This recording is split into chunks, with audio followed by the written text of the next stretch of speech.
So karong adlaw di ay no kay mga adto ming lula sa Dr. Dental Clinic diya sa may bahada kay magpasukat siya sa iyang pustiso niya ako kay magpapasta o niya magpaibot pod og ngipon. Nangay og kwarta dire kay lula gignan mahinon ko niya. Anak ka sa devil! So akong gignan si lula dire nga magdali na kay basig malit mi sa mga adtuan. Medyo dili di kay init ang panahon karon no.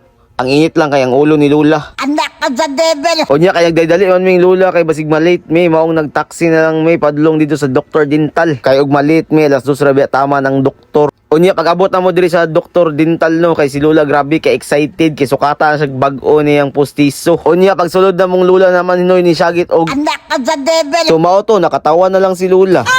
Makita gid sa naong ni lula nga excited siya kay syempre bag-o gud iyang pustiso. O niya karon kay gisukatan na si lula sa iyang pustiso no.